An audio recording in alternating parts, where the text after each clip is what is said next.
Welcome to the Fake or True Ghost channel. Here, I, Mehedi, bring you paranormal incidents and activities that our followers and subscribers share with us. If you have any story, you can send it to me via this email address, usalanon@gmail.com. I'll post this on Instagram in my own voice. Before moving forward, let me thank you all for helping to pass down these lessons to future generations, so they don't carry lifelong burdens. You may have all heard of Kali Yuga, a period mentioned in our scriptures where people would lose control to the extent of harming others to satisfy their own needs.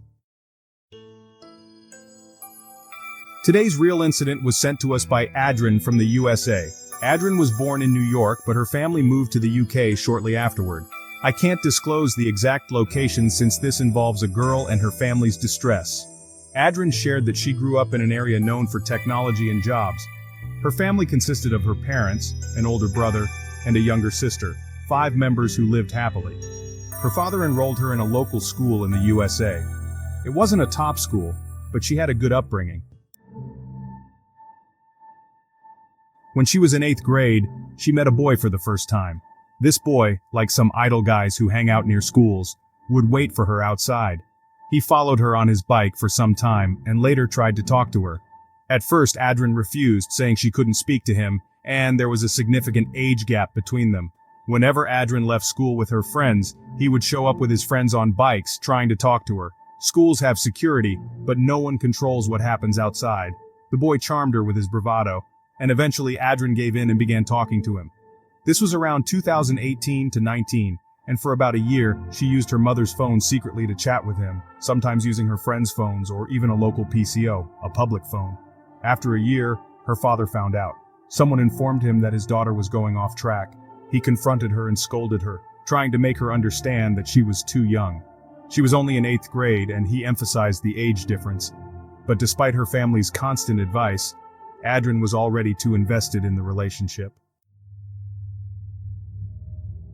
Eventually, they drifted apart, and soon afterward, she started experiencing paranormal activities. She and her brother would hear the sound of anklets at night, scaring them.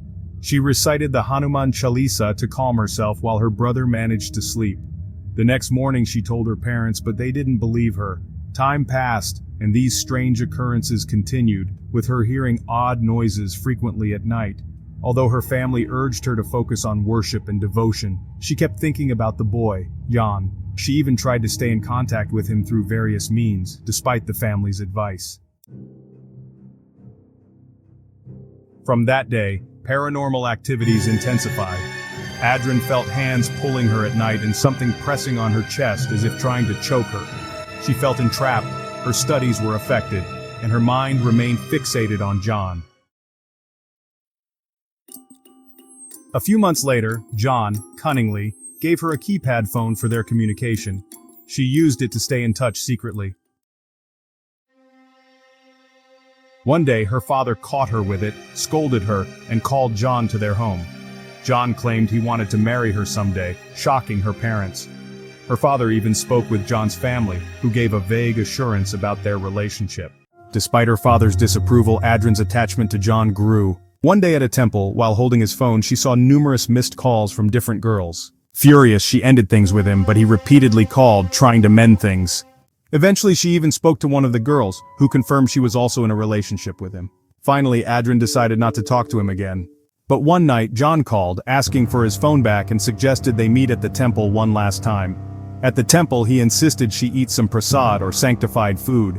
Though she initially refused, she eventually ate it. Later that night, she felt a strange urge to leave home, secretly calling John and asking him to marry her. Her family, worried about her disappearance, searched everywhere. John assured her over the phone he would come to take her back, but ultimately, Adrian faced severe paranormal disturbances, and the situation took a turn that left her shaken to the core. Thanks for joining us on this eerie journey into the unexplained. If you're as fascinated by real-life paranormal stories as we are, make sure to hit the subscribe button and turn on notifications so you don't miss our latest uploads. And if you're brave enough, check out our next video where we dive even deeper into the supernatural and reveal what compounding mysteries await in the shadows. Click now, because some things just can't wait until tomorrow.